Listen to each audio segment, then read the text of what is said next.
प्रधानमंत्री नरेंद्र मोदी G7 शिखर सम्मेलन में हिस्सा लेने के लिए जर्मनी में हैं, जहां वो G7 देश के प्रमुखों, G7 भागीदार देश और अतिथि अंतर्राष्ट्रीय संगठनों के नेताओं के साथ नजर आए। इस दौरान जिस तरह से अमेरिकी राष्ट्रपति प्रधानमंत्री नरेंद्र मोदी से मिलने के लिए व्याकुल नजर आए, वो नजारा हम सब ने देखा।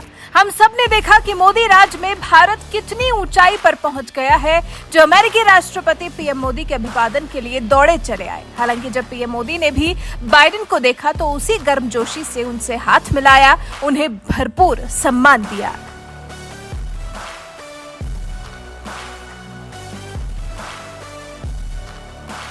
दरअसल इस सब की वजह पीएम मोदी की कुशलता ही है, जो वो सबको जोड़कर रखना चाहते हैं। फिर बात चाहे देश की जनता की हो या फिर G7 में शामिल सभी देशों की।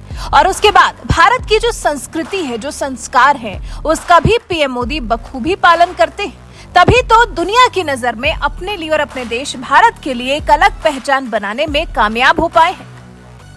जैसे ये भारत की संस्कृति ही है कि आप कहीं जाएं, किसी से मिले तो खाली हाथ ना मिले, कुछ लेते जाएं ताकि सामने वाला भी आपके आगमन का सम्मान करे, आपके उत्साह की तरह वो भी उत्साहित महसूस करे। अब जब पीएम मोदी G7 शिखर सम्मेलन में शामिल होने गए तो फिर वो G7 सम्मेलन में शामिल सभी देशों के प्रमुखों के लिए भारत की सांस्कृतिक अहमियत रखने वाले अमूल्य उपहार ले गए। ये बेशकीमती उपहार, जो कि भारत की सांस्कृतिक पहचान उजागर करने के साथ साथ देश के वास्तुशिल्प कला का बेजोड़ नमूना है। इनमें एक जो सबसे खास उपहार पीएम मोदी ने भेंट स्वरूप दिया, वो था राम दरबार। जी हाँ, राम दरबार, वो भी उन्हें दिया गया जिनके लिए ये राम दरबार हद से ज्यादा मायने रखता है।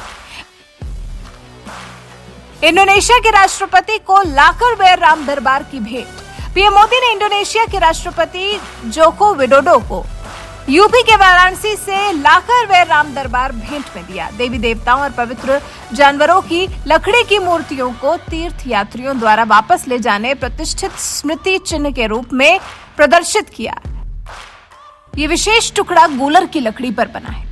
ये नायाब तोहफा पाकर विडोडो काफी खुश नजर आए। दरअसल इंडोनेशिया है मुस्लिम आबादी वाला देश, लेकिन वहां के लोगों के दिलों में भगवान राम के लिए खास जगह और सम्मान है।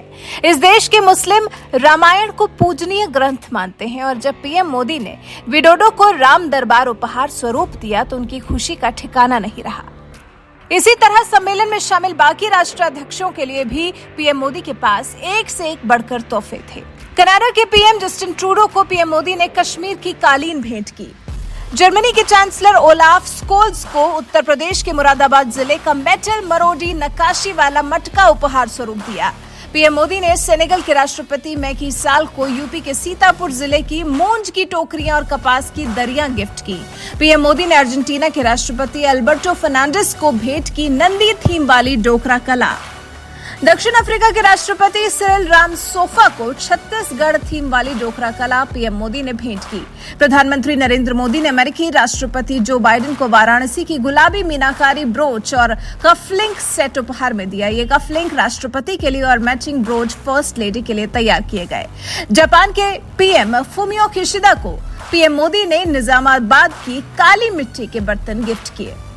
इस दौरान प्रधानमंत्री नरेंद्र मोदी ने सभी देशों के राष्ट्राध्यक्षों से अलग अलग भी मुलाकात की। इसके बाद पीएम मोदी ने जर्मनी में वो किया जो उन्हें सबसे ज्यादा भाता है। जर्मनी के म्यूनिख में प्रवासी भारतीयों से मुलाकात। प्रवासी भारतीय इस तरह से पीएम मोदी से प्रभावित दिखे कि उनसे मिलने के लिए भीड़ उमड़ पड़ी। म्यूनिख में प्रवासी भारतीयों ने पूरे जोर शोर के साथ प्रधानमंत्री नरेंद्र मोदी का स्वागत किया। पीएम मोदी की एक झलक पाने के लिए बच्चे भी बेताब नजर आ रहे थे। कई बच्चों को तो पीएम मोदी ने अपना ऑटोग्राफ भी दिया। ये है भारतीय प्रधानमंत्री नरेंद्र मोदी की जगह, जो जहां जाते हैं वहां के लोगों को अपना बना लेते हैं। और फिर भारत में रह रहे लोगों को भले पीएम मोदी की कई बातों से आपत्ति हो सकती है, लेकिन बाहर रह रहे प्रवासी भारतीयों से हमेशा पीएम मोदी को प्यार ही मिलता है और बेशुमार मिलता है। वैसे इस प्यार, सम्मान, स्नेह के हकदार प्रधानमंत्री नरेंद्र मोदी हैं भी।